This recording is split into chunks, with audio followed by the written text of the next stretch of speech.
Why did y'all let him rock if he was the one responsible for not just the MLK shit, putting us in a burning house? He sat back and watched this whole shit fall apart. Okay.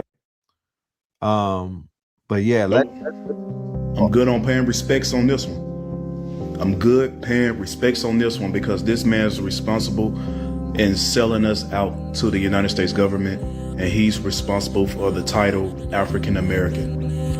I'm not paying respects to this one. I don't pay respects to dead sellouts. So, hey, if you ask me, you're sizzling. You're sizzling right now. And it's crazy that he turned around and tell the United States government that we African American while he claiming to be Cherokee. Good paying respects on this one because this man is responsible in selling us out to the United States government, and he's responsible for the title African American. I'm not paying respects to this one. I don't pay respects to dead sellouts. So, hey, if you ask me, you're sizzling. You're sizzling right now.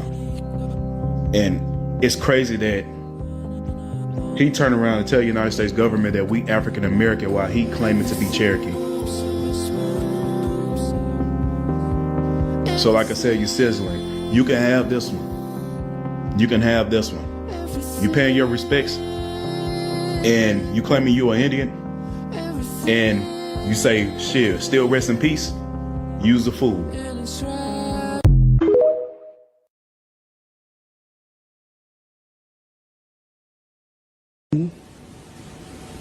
We were in the meeting, and someone said, Reverend Billy Cowles is outside, and he's upset. And Dr. King said, oh, my God, I forgot to tell y'all. I promised his wife, who's supposed to be a great soul food cooker, we'd have our feet on her table at 5:30. Now it's 5:45, and we sit in the meeting. Dr. King said, everybody rush, rush, rush. And get ready in a hurry. Let's go. So I ran down and got to my room. My key wouldn't open my door for some strange reason. The limousine that had been loaned to us, I opened my door. I could touch the limousine.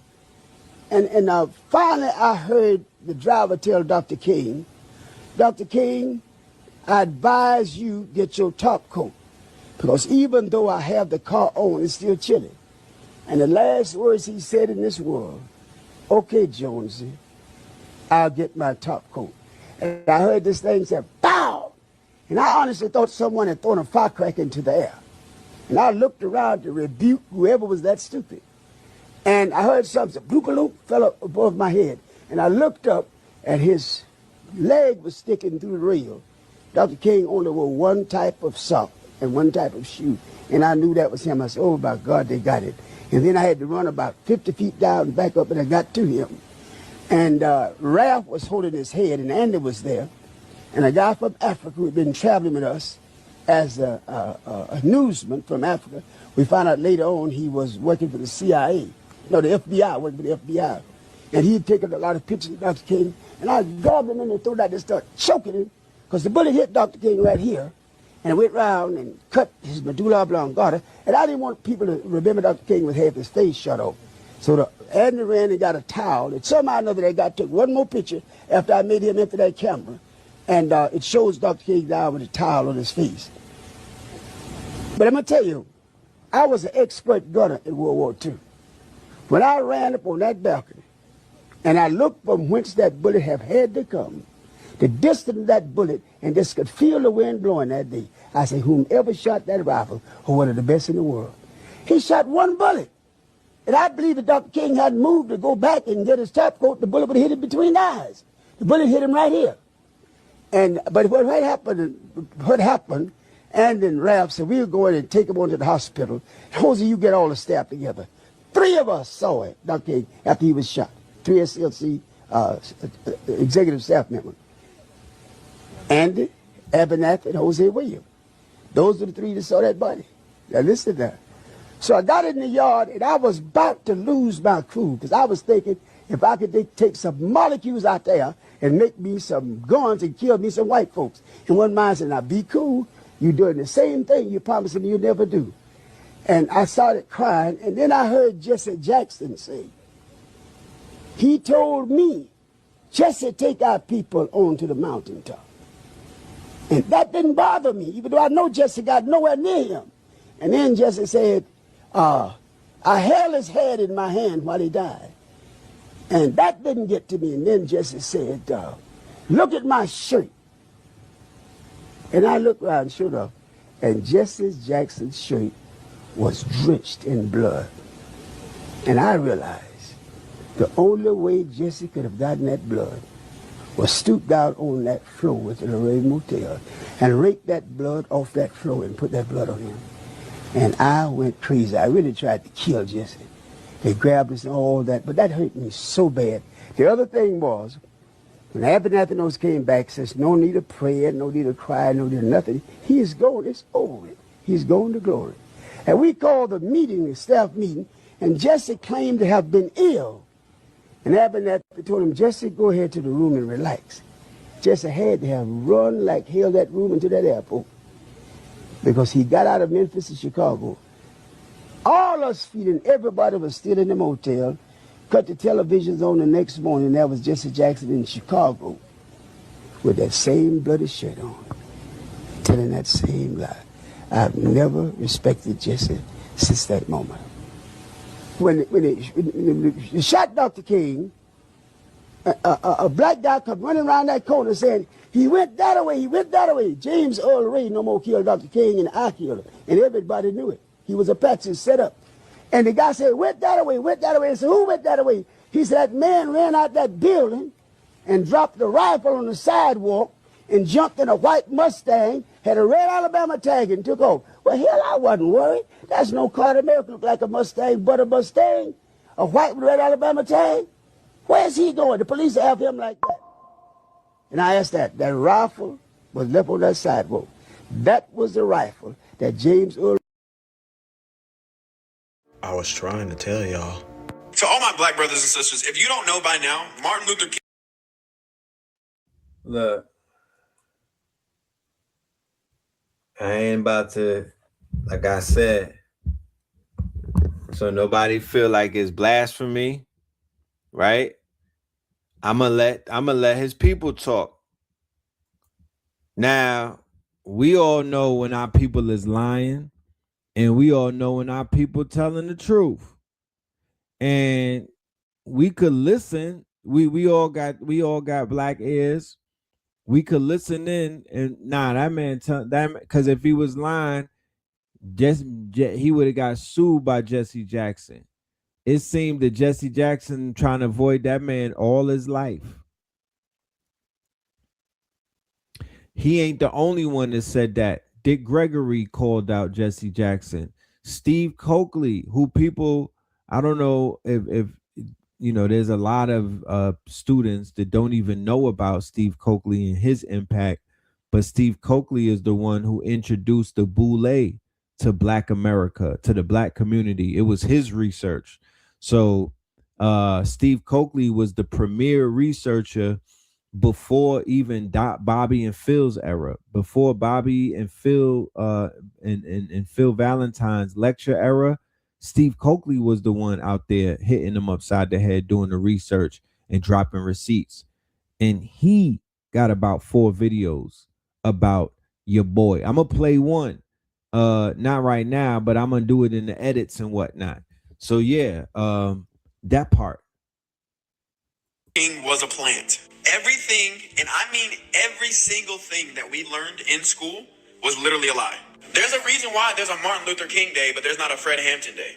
There's also a reason why there's not a Malcolm X Day. There's also a reason why there's not a Louis Farrakhan Day. The real ones know, but a lot of my black brothers and sisters that I talk to on a day-to-day basis seem to not really understand, and I think it's because a lot of them truly believe the things that we were told, and just, you know, ignorance is bliss. The destruction of the black community within America is probably one of the deepest rabbit holes that you can go down. And the reason why it's so deep is in order to understand it, you have to unlearn every single thing that we learned in school. It starts with the lie that we came from Africa on slave ships. And the psychosis continues with a lie of omission. A lie of omission is when you withhold relevant information from a story. Yes. One of the most relevant parts of the Black American story is that we were having success in the 100 years following the Emancipation Proclamation. That word, a lie of omission. This is how our so-called allies keep us dumb.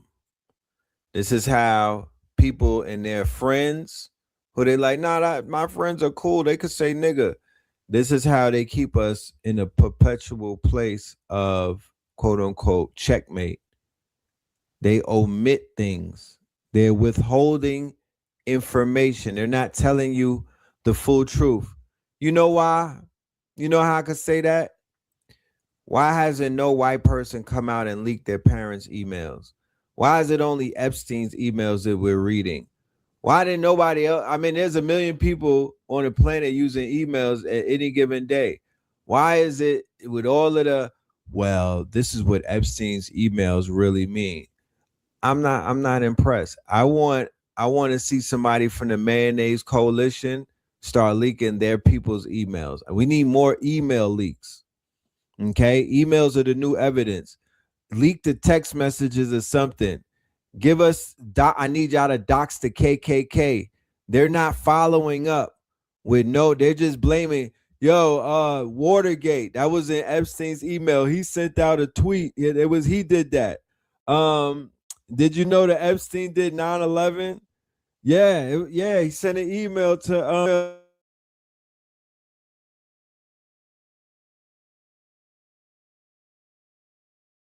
And the psychosis continues with a lie of omission. A lie of omission is when you withhold relevant information from a story. Yes. One of the most relevant parts of the Black American story is that we were having success in the 100 years following the Emancipation Proclamation. Not only were we having success, but we had ownership in a number of different domains. And a lot of people don't know this, but when the Civil Rights Movement came along, it was majority young people that were involved in it. If you look at all of these people that were involved in the Civil Rights Movement around Martin Luther King and everything, they were all young.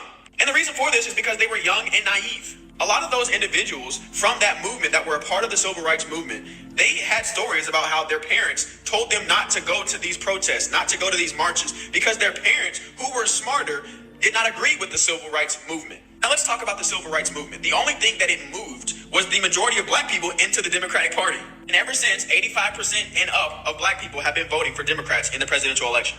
And you may say, oh, well, what about the rights that you guys gained? Well, let's talk about it. I guess you could say we gained the right to integrate into society. But if you ask me, I'd rather not integrate into a society that I'm going to be destroyed in when I can have my own community separate from the rest of society where those communities are thriving. We have hospitals, we have banks, we have ownership, and both parents are going to be in the household. And if you just look at the statistics, don't even take opinion into account. Just look at the statistics. If you look at before the Civil Rights Movement, majority of Black homes had a mother and a father. More farms in the United States were either owned or worked by Black Americans. This is one of the saddest ones. Incarceration rates exploded, especially amongst men within the Black community since the 1960s. There's been a lack of generational wealth building within the Black community. And abortion wasn't even legal in the 1960s. But today, Black women abort their babies at the highest rate. And if you just look at the mainstream historical account of the United States, the majority of things that have been a detriment to the Black community stemmed from things that were happening within the Civil Rights Movement.